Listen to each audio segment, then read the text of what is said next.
Okay, let's jump right into this.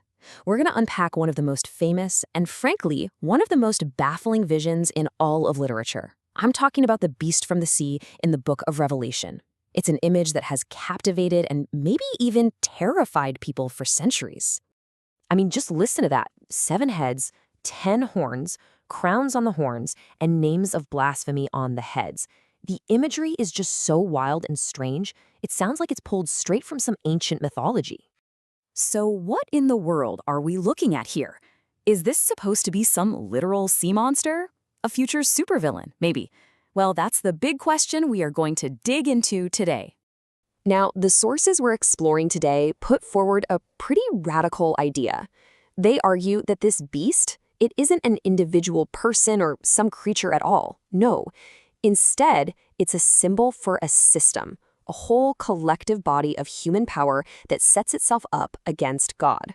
So, to really understand this system, we've first got to learn its language. You see, this vision is absolutely packed with symbols, and each one is like a little key to unlocking the whole picture.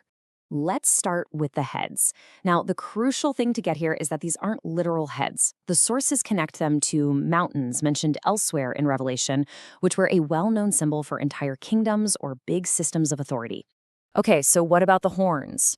Well, these are interpreted as the individual rulers, the kings, the presidents, the people in charge who actually wield the power within those larger systems. So you've got the overall system, which is the heads, and then the individual leaders doing its bidding, which are the horns. And finally, we have the crowns, or diadems. Pretty straightforward, right? They're symbols of royal power. But, and this is a big but, where those crowns are placed is the real secret to understanding the story this vision is telling us. And this is where it gets really, really cool. If you track the location of the crowns across 3 different but related visions, the sources show us a clear narrative, a story about a huge shift in where the power is actually coming from. So check this out. In an earlier vision, the crowns are on the 7 heads. This represents a religious system claiming authority. But then, by the time we get to our main verse, the crowns have physically moved to the 10 horns. Power has shifted to governmental rulers. And then, later on, the crowns are just gone. They disappear completely, which suggests the whole system's fake glory is fading away. It's an absolutely brilliant way to show a power transfer visually. I know, a system of power can still feel a little abstract.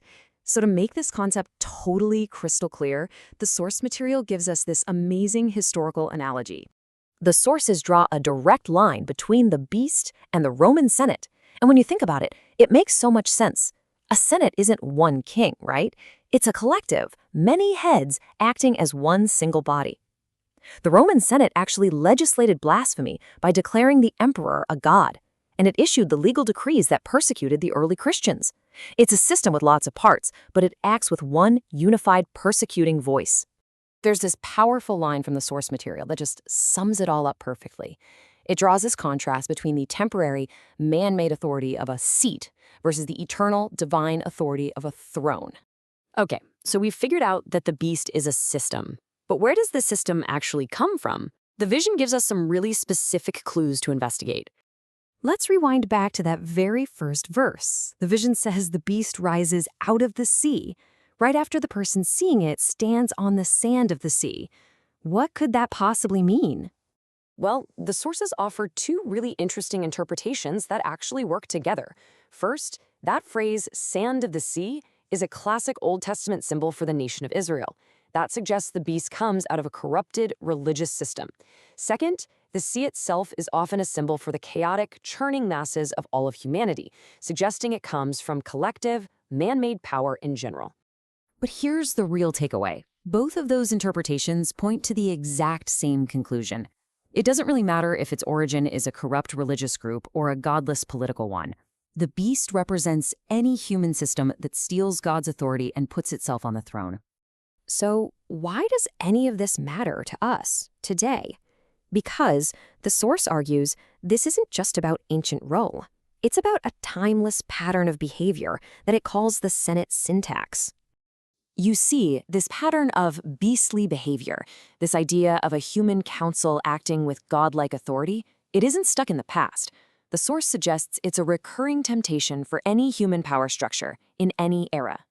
The source actually identifies this Senate syntax in the specific warnings given to the early churches. These were warnings against things like having rules without love, compromising the truth, tolerating corruption for political gain, and trusting in wealth and power instead of God. This is what's described as the very DNA of a beastly system. And this brings us to the final and frankly kind of chilling point. According to the source, this pattern can be seen all around us today. Any council, any parliament, any global body that decides to legislate its own morality and put human wisdom on a throne is really just echoing this ancient, beastly structure.